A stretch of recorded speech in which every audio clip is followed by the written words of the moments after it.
விஜய்க்கும் நடந்த கல்யாணம் கான்ட்ராக்ட் மேரேஜ் தான்ற உண்மையை வந்து இங்கே என்ன பண்ணுறாங்க, எல்லார் முன்னாடியுமே வந்து பசுபதி குரூப் வந்து சொல்லிடுறாங்க.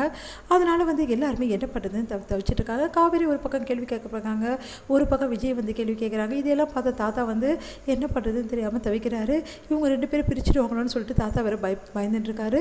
இந்த சூழ்நிலையில் காவேரி கிட்ட அவங்க வீட்டில் எல்லாருமே வந்து அழுது புலம்புறாங்க. ஏன்டி இப்படிலாம் பண்ண, காசுக்காக எதுக்காக இப்படிலாம் பண்ணோம் அப்படின்றாங்க. அப்போ தான் விஜய் வந்து எல்லாரும் முன்னாடியுமே வந்து எல்லாரையும் திட்டிட்டு வந்து சொல்கிறாரு, காவேரி அப்படிப்பட்டவ கிடையாது.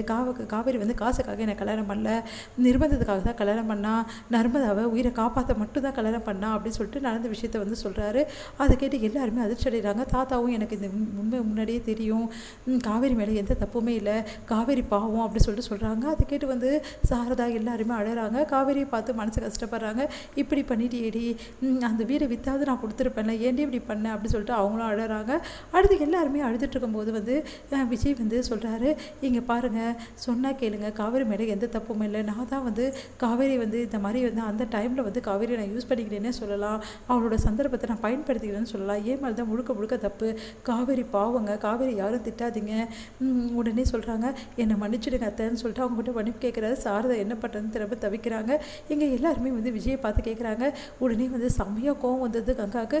கங்கா வந்து ஏன் இப்படிலாம் பண்ணீங்க, இப்படி பண்ணிட்டீங்களே, என் தங்கச்சி வாழ்க்கை இப்படி வந்து நாசம் பண்ணிட்டீங்களே அப்படின்றாங்க. இல்லை அப்படிலாம் இல்லை, காவேரி என் கூட தான் இருப்பா, காலம் ஃபுல்லாக என் கூட தான் வாழ்வா, நீங்கள் எல்லாம் கவலைப்படாதீங்க, அவளை நான் பத்திரமா தான் பார்த்துப்பேன், இந்த அக்ரிமெண்ட்டில் எனக்கு பெரிய விஷயமே இல்லைங்க. நான் கேளுங்க, நாங்கள் வேணால் கான்ட்ராக்ட் வந்து போட்டு கல்யாணம் பண்ணியிருக்கலாம், ஆனால் இப்போ நாங்கள் கணவன் மனைவியாக நல்லபடி தான் வாழ்கிறோம், அதனால் யாரும் இந்த விஷயத்தை பெருசுப்படுத்தாதீங்க, அவங்க வேலையை போய் இப்போ பாருங்கள் அப்படின்னு சொல்லிட்டு அவங்களெல்லாம் பசுபதி குரூப்பெல்லாம் வந்து திட்டுறாரு. அதுக்கு வந்து இல்லை காவேரி உனக்கு மேட்சானவ கிடையாது, வெண்ணிலா வந்துட்டால, வெண்ணிலா கூட வந்து நீ கல்யாணம் பண்ணிட்டு சந்தோஷமாக வாழு, இவ்வளோ விரும்பின வந்து வெண்ணிலாவை அப்படி லவ் பண்ணேன், நான் தான் உன்னை பிரிச்சுட்டேன், அதுக்காக உன்கிட்ட மன்னிப்பு கேட்குறேன், நீ காவேரியை விட்டுட்டு வெண்ணிலா கூட வந்து சந்தோஷமாக வாழணும், அதுதான் எனக்கு முக்கியம், ஒரு சித்தப்பாவை நான் சொல்கிறேன் அப்படின்னு சொல்லிட்டு அன்பரசன் சொல்கிறாரு. இதெல்லாம் கேட்டு காவேரி கதிரி அழறாங்க. இதை பார்த்து விஜய் வந்து, நீங்கள் வாய் மூடிட்டு போகிறீங்களா, தேவையில்லாதல எதுக்கு தலையிடுறீங்க, ஏன் வாழ்க்கையை டிசைட் பண்ண நீங்கள் யார், காவேரி தான் எனக்கு முக்கியம், தேவையில்லாமலாம் பேசுனீங்க அப்புறம் அவ்வளோதான் அப்படின்னு சொல்கிறாங்க. இங்கே வந்து எல்லாருமே வந்து என்ன பண்ணுறதுன்னு திரும்ப தவிச்சிட்டு இருக்காங்க. அப்போ காவேரி வந்து விஜய்க்கு வந்து பேசலாம், உங்ககிட்ட கொஞ்சம் பேசலாமான்றாங்க.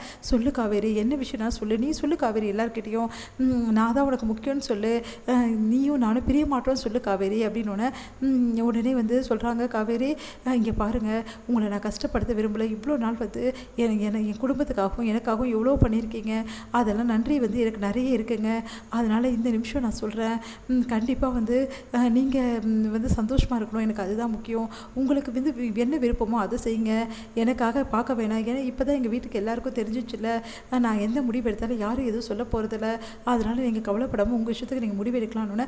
என்ன காவேரி நீ இப்படியெல்லாம் பேசுகிற, என்னை விட்டுட்டு போயிடுவியா காவேரி அப்படின்னு சொல்கிறாரு. அமைதியாக இருக்காங்க. காவேரி, சொல்லு காவேரி, என்னை விட்டுட்டு போயிடுவியா, அதனால் தாங்க முடியாது, உனக்கு தெரியும்ல, நீ இல்லாமல் நான் இருக்க முடியாதுன்னு தெரியும்ல அப்படின்னு அப்படியே அமைதியாக பார்த்துட்டே இருக்காங்க. காவேரி என்ன சொல்கிறதுன்னு தெரியாமல் தவிக்கிறார் விஜய்.